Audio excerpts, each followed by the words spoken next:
दर्शकों और भक्तों को कोटि कोटि प्रणाम। सबको प्रेम भरा जय जय श्री राधे, जय जय श्री सीताराम। जितने भी साधक हैं, भक्त हैं, बहुत ही महत्वपूर्ण विषय है और सभी साधक बहुत ही ध्यान से सुनेंगे। देखिए, हमारे जीवन में सब कुछ होते हुए भी जिन सुविधाओं के लिए हमने बहुत परिश्रम किया, बहुत मेहनत की, सब सुख सुविधाएं भौतिक होते हुए भी हमारे जीवन में अशांति है, दुख है।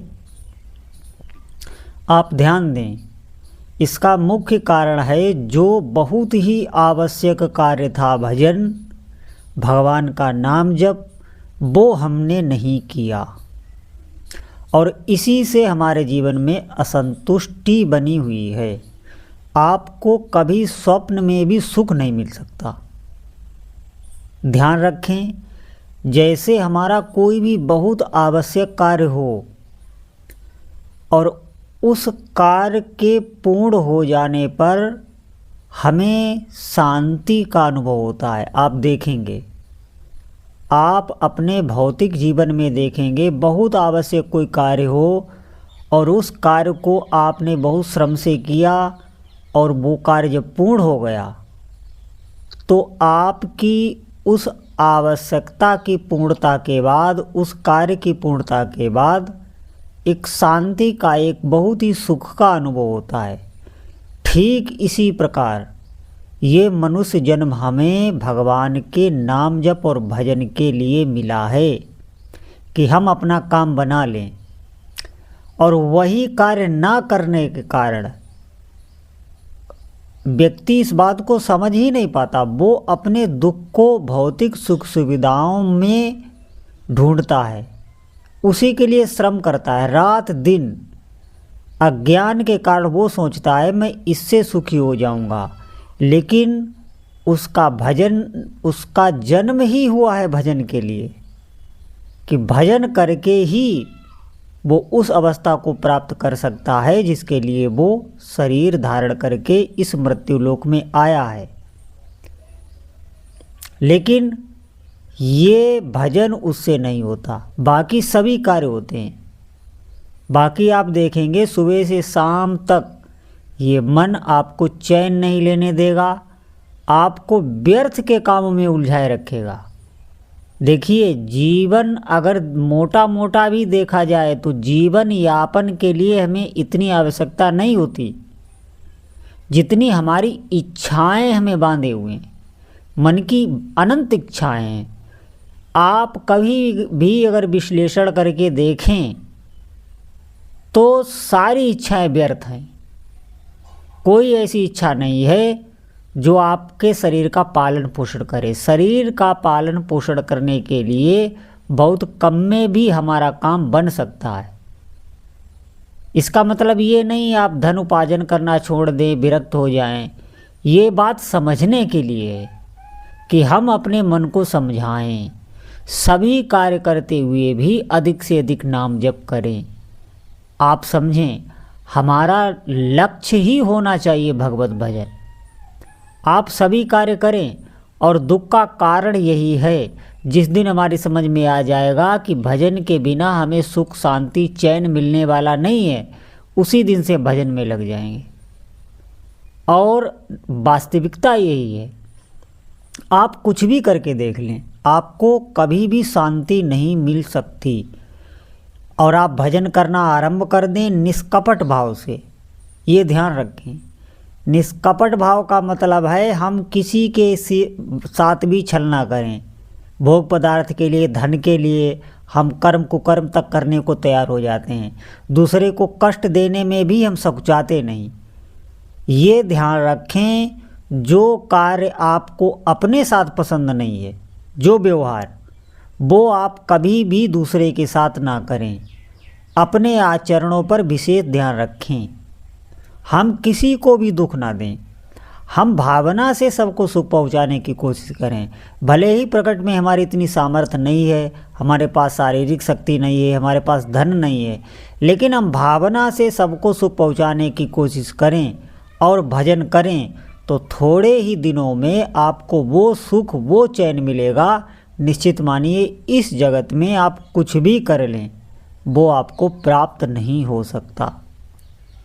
भगवान के नाम जप में इतनी सामर्थ्य है, लेकिन वही हम नहीं करते। हम बहुत प्रवचन सुन लेंगे, लेकिन उसके बाद भी हम भोग को ही लक्ष्य बनाते हैं। हमारा उद्देश्य भोग ही है। हम भजन के बदले में ही भोग पदार्थ चाहते हैं। हम अपनी इच्छाओं की ही पूर्ति चाहते हैं, जबकि आप देखेंगे अधिक से अधिक इच्छाएं व्यर्थ ही हैं, सिर्फ हमारे समय को खाने के लिए आई हैं। और नहीं मानते तो आप वो इच्छा अपनी पूर्ति करके देख लें, फिर उस इच्छा से आपको विरक्ति हो जाएगी, उस वस्तु से विरक्ति हो जाएगी, उस स्थान से, उस व्यक्ति से। आपके मन को कोई संतुष्ट कर ही नहीं सकता। आप किस भूल में बैठे हुए हैं? तो समय को न व्यर्थ करते हुए अधिक से अधिक भगवान का भजन करें, जिससे हमारा काम बनना है। आप कहीं भी हों, किसी भी स्थिति में हों, बस भगवान नाम जप को पकड़ लें। जो भी आपके आराध्य देव हैं उनका कोई सा भी नाम आप अधिक से अधिक नाम रटने लग जाएं, तो कुछ ही दिनों में देखेंगे कि धीरे धीरे आपकी सारी व्याकुलता नष्ट हो गई। भीतर की जो उथल पुथल है, ऊहापोह है, वो सब शांत होने लगी। चित्त एकदम शांत होने लगा और मन प्रसन्न रहने लगेगा।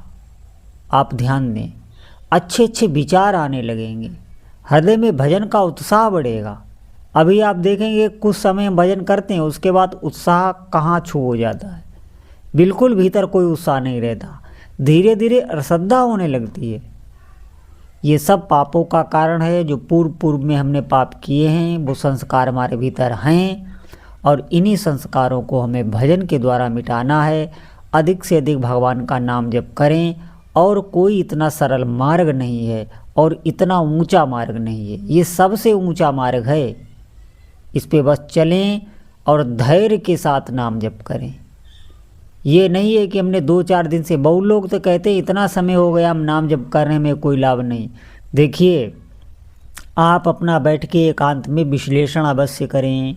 आप कहाँ कहाँ गलती कर रहे हैं, आपने किसको किसको दुख दिया है, किससे आप झूठ बोलते, दिन भर में कितनी बार आप झूठ बोलते हैं, कैसा आपका आचरण है, कैसी आपकी दृष्टि है, आप क्या देखते हैं, क्या सुनते हैं, क्या खाते हैं।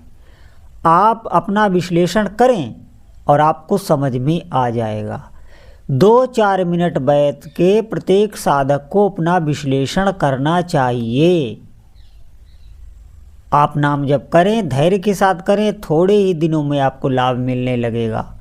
भगवान नाम जप कभी व्यर्थ जाने वाला नहीं है, ये ध्यान रखें। ये आपके पाप कर्मों को नष्ट कर रहा है, भले ही आपको दिखाई ना दे। तो सभी साधकों से मेरी यही प्रार्थना है कि नाम जप कभी ना छोड़ें। जैसे हम खाना नहीं छोड़ देते, पीना नहीं छोड़ देते, और कार्य नहीं छोड़ते, भगवान नाम जप हमें नहीं छोड़ना चाहिए। हम अपनी बुद्धि को हमेशा अज्ञानी समझें, और अज्ञानी ही है जो बुद्धि हमें संसार में लगाए जहाँ हमें कभी सुख मिलने वाला नहीं है, भगवान नाम से हटाए, वो अज्ञानी ही बुद्धि होती है।